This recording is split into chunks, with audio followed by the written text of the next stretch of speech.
Okay, Miss Wikan, I'll start the interview with the first question. Tell me about yourself. Okay. Good morning, madam. My name is Dewi.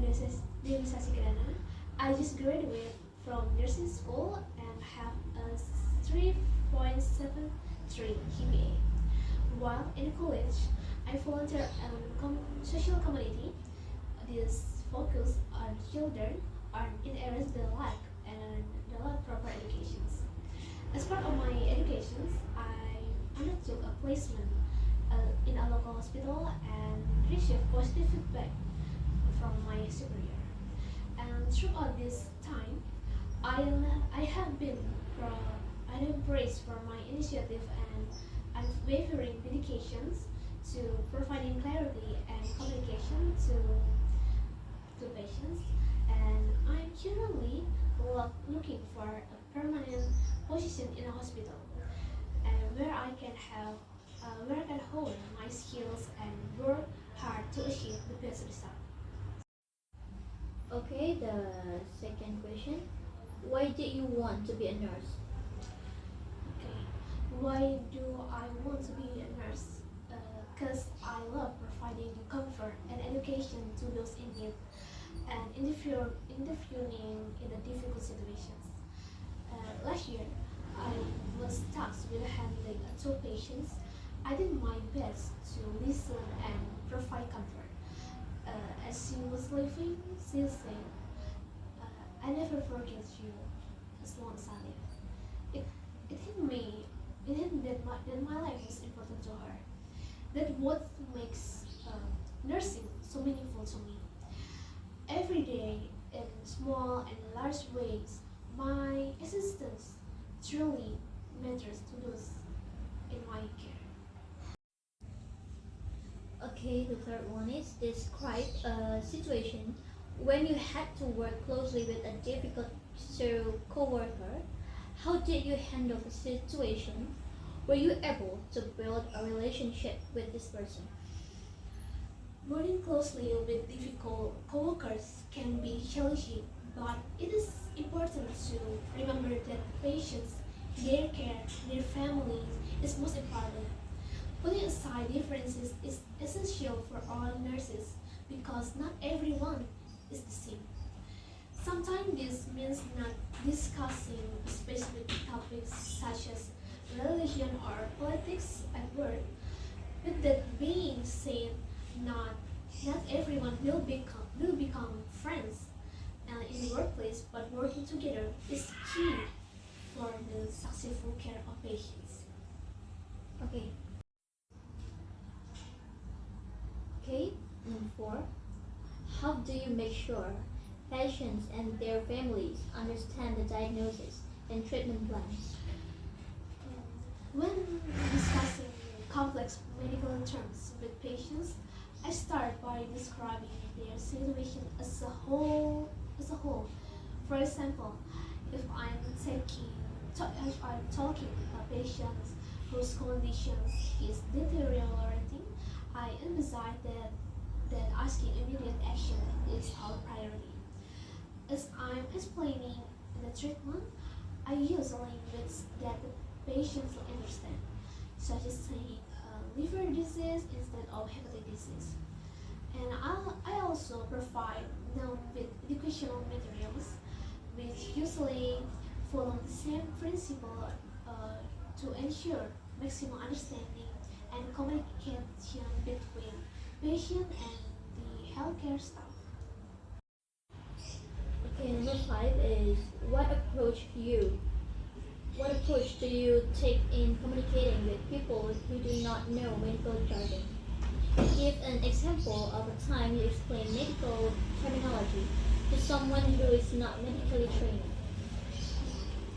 We must simple we must use simple words for our patients and families who are not medically trained and utilize a dispatch method to ensure they understand the information that is communicated to them.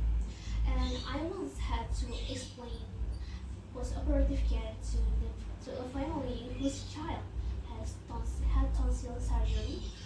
I had to use words such as book instead of borrow. Okay, the sixth question is patient's family disputes the care the patient receives. Even though the patient has agreed to it, how do you handle that? When a patient's family disagree with the care the patient receives, I make sure to educate them on the benefits of the doctor's report. And I also state that the patients agree to it and that's the key information the facility requires to continue providing the same care. And this is allows me to set body rights as I make sure family members understand their their disagreement won't change the situation. Okay, the seventh question. Tell me about a time when you didn't know the answer or to send to something at work. How do you go about finding the information? As nurse, there's no way that we possible can know everything. Knowing where to go for help is the first step.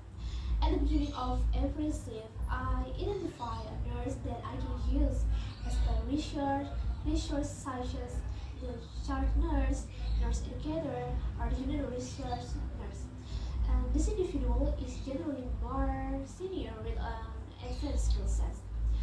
If I am unable to get the answer from them or they are busy, I will add the healthcare system policy and procedure manager. If there is a concern regarding medication dosage or interactions, I look to lexicon. Okay, number eight. You meet a long-term patient outside the workplace and they ask you for medical advice. What do you do? In a situation like this, it may be tempting to me to use my expertise and knowledge of the patient's history to make a quick diagnosis. But it's not something I'm qualified to do. If a patient I know asks me for medical advice outside of my workplace, I will recommend that they come to visit the physicians who's currently working at the clinic or hospital. And I may also ask about the overall well-being, as it may be necessary to call an ambulance if they're feeling bad or experiencing symptoms such as chest pains or a loss of vision. Okay, number nine. Where do you see yourself in 5 years? In 5 years, I want to be the most valuable nurse on your team. I plan to take some nursing training. I'm skilled in wound care and emergency treatment. There are so many new skills I want to gain, including budgeting and coaching others. I think Mount Elizabeth Hospital is a great place to grow into a better nurse. Okay, then the last question is, what do you find most rewarding about being a nurse? For me, the rewards of nursing never stop coming. Every day I'm learning and growing in ways I never dreamed possible. I feel so good when I see my patients improve and when I hold the hands of family members, providing emotional support in times of tragedy. Helping people feels better than anything else I ever done, and I get paid for it. And it's the most amazing career I could imagine for myself.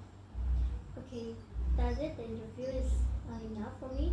Thank you so much for your answer, and I'll see you again.